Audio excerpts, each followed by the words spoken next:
దక్షిణాంనాయ శృంగేరి శారదా పీఠాధీశ్వరులు అనంత శ్రీ విభూషిత జగద్గురువులు శ్రీ శ్రీ శ్రీ విధుశేఖర భారతి మహాస్వామి వారి పాదపద్మాలకి శిరస్సు తాటించి వందనం చేస్తున్నాను. దశమహావిద్యలు అని అమ్మవారి సాంప్రదాయంలో ఉన్నాయి. ఇప్పుడు దశమహావిద్యల్ని బ్రహ్మ విద్యా స్వరూపము అని సమన్వయించి చెప్పిన వాళ్ళు కొంతమంది ఉన్నారు.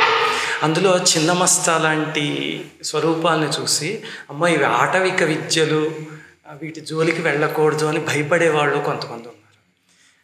కొంతమంది సాధకులు ఇప్పుడు కమలాత్మిక, మాతంగి, త్రిపుర సుందరి వాళ్ళని పార్వతీ, లక్ష్మీ, సరస్వతి స్వరూపాల్లో సాత్వికంగా ఆరాధించుకునేవాళ్ళు ఉన్నారు. అసలు ఇవి ఆచరణీయమైనా ఎలా సమన్వయించుకోవాలి గురువుగారు? అంటే ఇక్కడ వాటి యొక్క ఆరాధనని సాత్వికమైనటువంటి పద్ధతిలో చేస్తే ఏ విధమైనటువంటి ఇబ్బంది లేదు. ఇప్పుడు ఆ చిన్నమస్తా రూపం అనేది చూసినప్పుడు కాస్త భయంకరంగా అనిపిస్తుంది. అయితే అమ్మవారు ఆ భయంకరమైనటువంటి అవతారాన్ని ఎందుకు ధరించింది? రాక్షస సంహారం కోసం, దుష్ట సంహారం కోసం అలా భయంకరమైనటువంటి రూపాన్ని ధరించిందే తప్ప అదే అమ్మవారిని మనం సాత్వికంగా ఆరాధిస్తే కనుక విశేషమైనటువంటి అనుగ్రహం అమ్మవారు కలిగిస్తుంది. ఎందుకంటే ఇప్పుడు అమ్మవారు యొక్క ఆ ఉగ్ర రూపం అనేది రాక్షసుల మీద, భక్తుల మీద కాదుగా.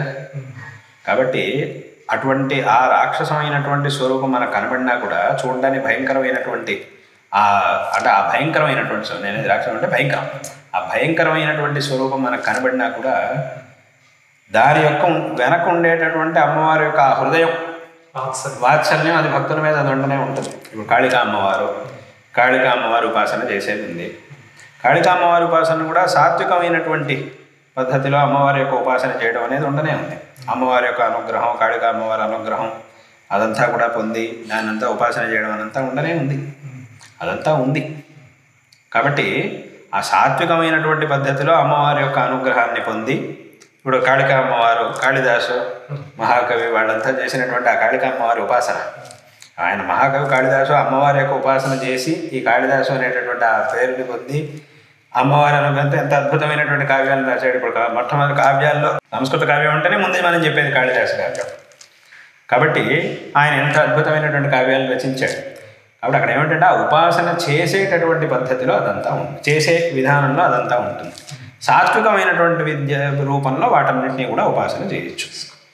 ఇంకోటి అక్కడ బ్రహ్మ విద్యతో సమానం అనేటటువంటి మాటకు అర్థం ఏమిటి అని అంటే బ్రహ్మ విద్యకి ఇది అనుకూలమైనటువంటిది. అదే ఇప్పుడు చెప్పినట్టుగా సాత్వికమైనటువంటి పద్ధతిలో ఈ ఉపాసనను కనుక చేస్తే దాని ద్వారా క్రమేణా చిత్తశుద్ధి ఏర్పడి, అమ్మవారి అనుగ్రహంతో చిత్తశుద్ధి ఏర్పడి చివరికి ఆ వేదాంత విద్యని, బ్రహ్మ విద్యను తెలుసుకోవడానికి అవకాశం ఏర్పడుతుంది. కాబట్టి దాన్ని బ్రహ్మ విద్యా సదృశం అని అన్నారు. కాబట్టి ఆ రకంగా ఉపాసన చేయొచ్చు, దాంట్లో ఏం తప్పేం లేదు. సాత్వికమైనటువంటి పద్ధతిలో ఉపాసన చేయడం అనేది చాలా మంచిది. అలా చేస్తే కనుక చాలా విశేషమైనటువంటి ఫలితం ఉంది. కాబట్టి ఏదో ఆటవికమైనటువంటిది అదంతా తప్పు. అవునవును, అట్లా. శ్రీమాత్రే నమః.